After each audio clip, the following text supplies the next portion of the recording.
कैसे हो आप सभी? उम्मीद करती हूँ आप सभी अच्छे होंगे, स्वस्थ होंगे, मस्त होंगे और अपनी बोर्ड एग्जाम की तैयारी में व्यस्त होंगे। आज बोर्ड एग्जाम के पॉइंट ऑफ व्यू से 10th क्लास की फर्स्ट पोयम कौन सी? Dust of snow. कौन सी पोयम है? Dust of snow. कौन सी poem? Dust of snow. First poem कौन सी? Dust of snow. और इसके पोएट कौन है? कवि कौन है इसके? Robert Frost. कौन है? Robert Frost. Robert Frost. इसका क्या पढ़ेंगे आज हम? Central idea. क्या पढ़ेंगे? Central idea. सेंट्रल आइडिया क्या होता है?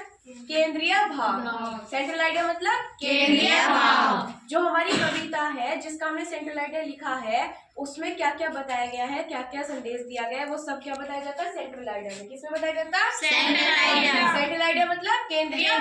भाव। सेंट्रल आइडिया मतलब केंद्रीय भाव। आज हम इसकी लर्निंग भी करेंगे और स्पीकिंग भी करेंगे। क्या क्या करेंगे? लर्निंग और speaking.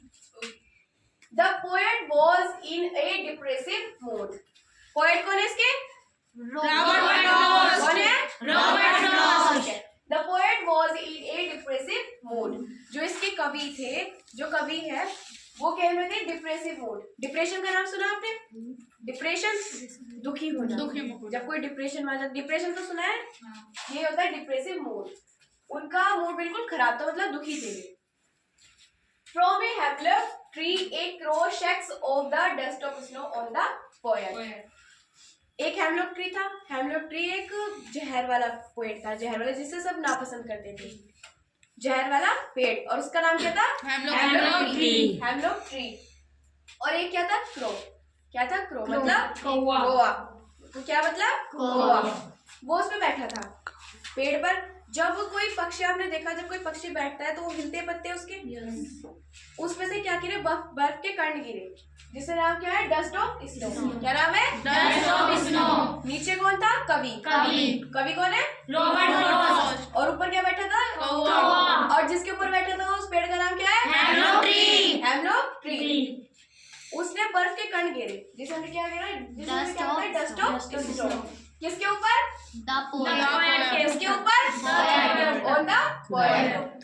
The snow change the poets mood. जो वो स्नो थी, डस्ट ऑफ स्नो, बर्फ के कण थे, उसने गिरते ही कवि का क्या कर दिया? मूड चेंज कर दिया।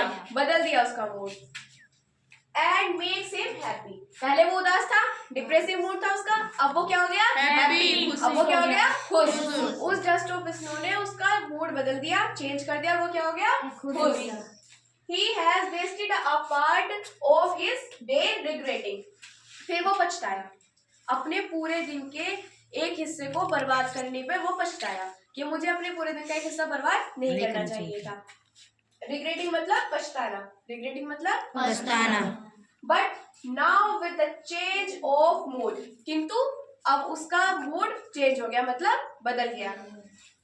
He wants to utilise the rest of the day. अब वो अपने बाकी जितना भी उसके पास समय बचा दिन का, उसे बर्बाद नहीं करना चाहता था। अब जो उसके पास समय बचा है उसे वो बर्बाद नहीं करना चाहता था। अब उसे रियलाइज हो गया कि मुझे समय बर्बाद नहीं करना चाहिए था। अब वो अपने बाकी के दिन को बचा रहा है, मतलब बाकी के समय को बचा रहा है। The poet wants to convey that something certain movements or actions which seem simple have a larger significance. Poet बताते हैं, वैसे ही बताओ इससे पोएट कौन है? Robert Frost. कौन है? Robert Frost. जो हमारे कवि है वो बताते हैं कि कभी कभी छोटे छोटे क्षण, थोड़ा टाइम भी हमें बहुत बड़ी बड़ी खुशी देते हैं। जैसा कहते हैं ना, छोटा छोटा काम हुआ है और छोटे छोटे क्षण बहुत बड़ी बड़ी खुशी भी दे सकते हैं हमें। जो छोटा काम हो, जो छोटे क्षण हो, उस समय बहुत बड़ी बड़ी खुशी भी मिल सकती है। उम्मीद करती हूँ आपको ये सेंट्रल आइडिया समझ आया हो। आप मुझे ये बताइए सेंट्रल आइडिया का मतलब क्या होता है? केंद्रीय भाव। क्या होता है? केंद्रीय भाव। केंद्रीय भाव। और ये पोएम, इस पोएम का नाम क्या है? Dust of snow. और इसके पोएट कौन है? Robert Frost. कौन है? Robert Frost. आप स्पीकिंग करना चाहोगे? यस। ठीक है। The poet was in a depressive mood.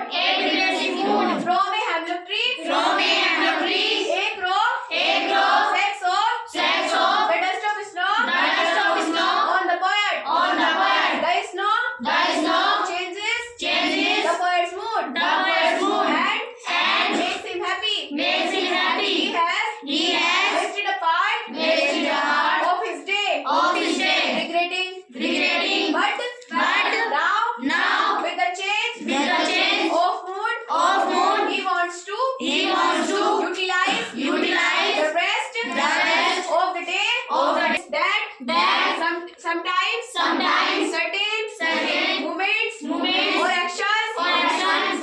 Significance. A larger Larger. significance. Significance. Thanks for watching video.